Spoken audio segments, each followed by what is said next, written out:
사랑하는 좋은 씨앗교회 성도 여러분 안녕하십니까? 김건우 목사입니다. 4월 14일 화요일 오늘의 매일 성경 큐티의 제목은 말씀과 욕심의 저울질이며 본문은 에스겔 33장 21절에서 33절 말씀입니다.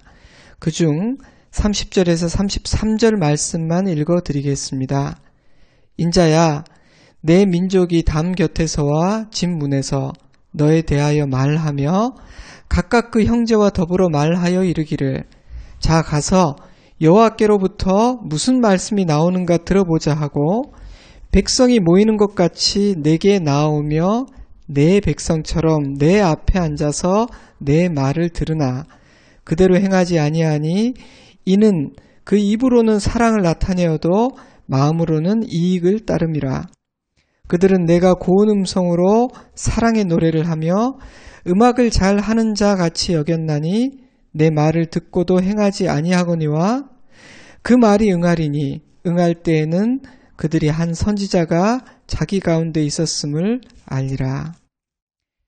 에스겔이 바벨론으로 끌려간 지 12년 된 해 10월 5일 예루살렘이 함락되었다는 소식이 전해졌습니다.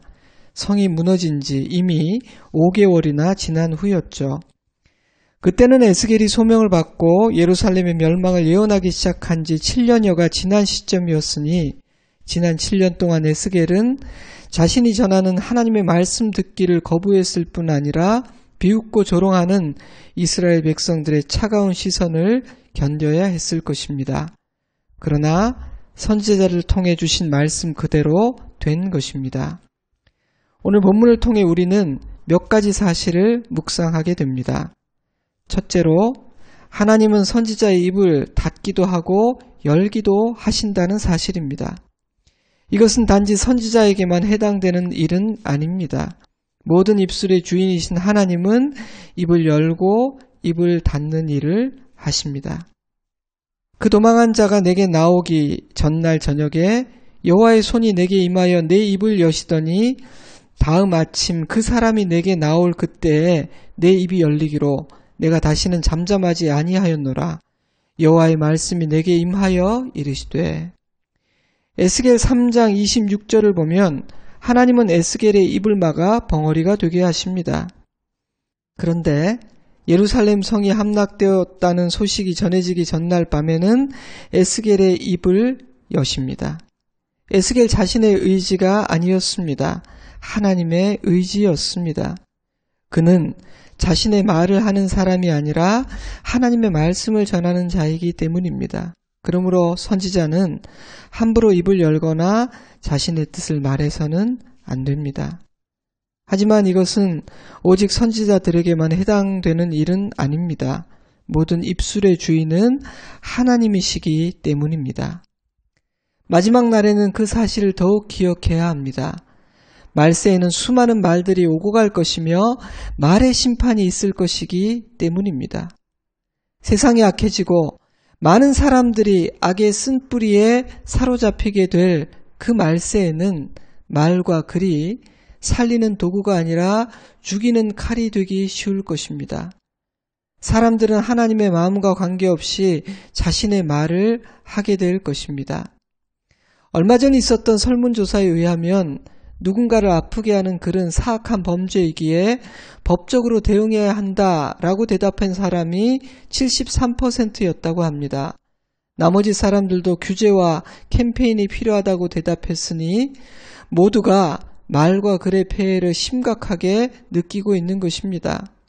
사람들은 누군가를 비난하거나 상처를 주는 악한 글들은 소통을 빙자한 욕구 해소에 불과하다고 응답했고 85%의 국민은 연예 뉴스 댓글 폐지에 동의할 뿐 아니라 다른 분야의 댓글 기능 역시 철폐되어야 한다고 그 일을 지지한다고 대답했습니다. 남의 일이 아니다. 나도 피해자가 될 수 있다. 이런 생각도 있었겠지만 그러한 말과 글들을 보고 듣는 것만으로도 힘겨웠기 때문이라고 생각합니다. 입술의 주인이 분명하지 않은 사람들은 함부로 입을 열게 됩니다. 후회를 남기게 됩니다. 사랑하는 여러분, 우리는 내 입의 주인이 하나님이심을 고백하고 인정한 사람입니까? 에스겔은 긴 시간 동안 입을 닫고 있었습니다. 하나님께서 그리하라 하셨기 때문입니다. 그러나 이제 백성들 앞으로 나아가 주의 말씀을 선포할 것입니다. 하나님께서 그리하라 하셨기 때문입니다. 선지자의 입은 자신의 것이 아닙니다. 성도의 입도 자신의 것이 아닙니다. 입의 주인은 하나님이십니다. 우리는 주인의 뜻을 따라야 합니다.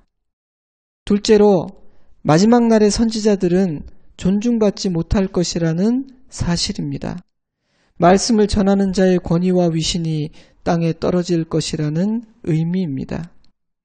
인자야, 내 민족이 담 곁에서와 진문에서 너에 대하여 말하며 각각 그 형제와 더불어 말하여 이르기를, 자, 가서 여호와께로부터 무슨 말씀이 나오는가 들어보자 하고, 그들은 내가 고운 음성으로 사랑의 노래를 하며 음악을 잘 하는 자 같이 여겼나니, 그들은 선지자들을 존중하지 않았을 뿐 아니라 무대에서 사랑의 노래를 부르는 자들로 여기며 조롱했고 말씀을 가벼이 여겼습니다.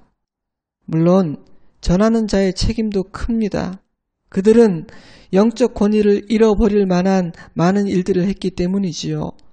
그러나 에스겔은 그런 사람이 아니었습니다. 그리고 그 주제는 34장에서 다루어지게 되고 오늘 본문은 오롯이 듣는 자의 태도에 대해 초점을 맞추고 있습니다. 전하는 자의 권위를 인정하지 않으면 하나님의 말씀을 들리지 않습니다. 그러나 마지막 때에 하나님의 말씀을 전하는 자들은 존중받지 못할 뿐 아니라 조롱을 당하고 그들이 가르치는 하나님의 말씀도 함부로 취급받는 일이 일어날 것입니다. 셋째로, 마지막 날의 사람들은 말씀을 들으나 말씀대로 행하지 않을 것이라는 사실입니다. 백성이 모이는 것 같이 내게 나오며 내 백성처럼 내 앞에 앉아서 내 말을 들으나 그대로 행하지 아니하니 이는 그 입으로는 사랑을 나타내어도 마음으로는 이익을 따름이라. 내 말을 듣고도 행하지 아니하거니와. 들어도 순종하지 않을 것이라는 말씀이 반복됩니다. 내가 듣고 싶은 말씀만 듣는 것 때문에 들어도 순종하지 않는 것, 그것이 말세에 나타날 중요한 현상 중 하나가 될 것이라는 말씀입니다. 그런 현상이 나타나는 이유는 입으로는 사랑을 나타내지만 마음으로는 이익을 따르기 때문입니다. 하나님의 뜻보다는 나의 뜻이, 하나님 나라의 유익보다는 나의 유익이 더 중요하기 때문이라는 말씀입니다. 그러니 나의 유익과 판단에 따라 순종할지 말지를 결정하는 것은 당연한 일입니다. 말씀이 내 위에 있는 것이 아니라 내가 말씀 위에 있기 때문입니다. 결국 하나님을 두려워하지 않는다는 말씀입니다. 마지막 넷째로, 그러나 주님의 말씀은 응할 것이고 그때 하나님께서 선지자를 통해 우리에게 말씀하셨구나 라고 깨닫게 될 것이라는 사실입니다. 그 말이 응하리니 응할 때에는 그들이 한 선지자가 자기 가운데 있었음을 알리라. 말씀을 전하는 자의 권위는 땅에 떨어졌고 사람들은 하나님의 말씀을 가벼이 여기며 비웃었지만 모든 하나님의 말씀은 이루어지게 될 것입니다. 그제서야 그들은 선지자를 세우시고 그를 통해 주신 말씀을 듣지 않았음을 후회하게 될 것입니다. 저와 여러분 모두가 후회하는 자의 자리에 있지 않기를 바랍니다. 오늘 말씀은 참으로 무거운 말씀입니다. 그러나 바로 지금 들어야 할 말씀이라는 생각이 듭니다.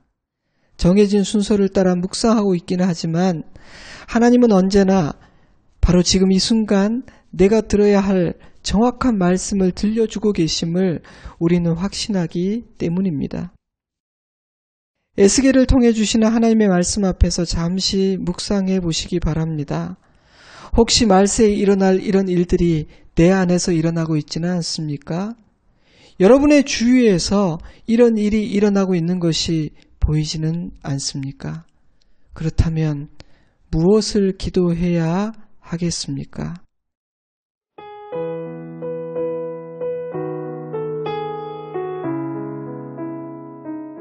이 아침 내 자신과 우리 가정과 교회와 나라를 위해 기도합시다.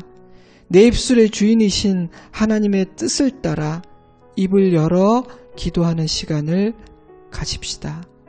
내일 아침에 다시 뵙겠습니다. 샬롬.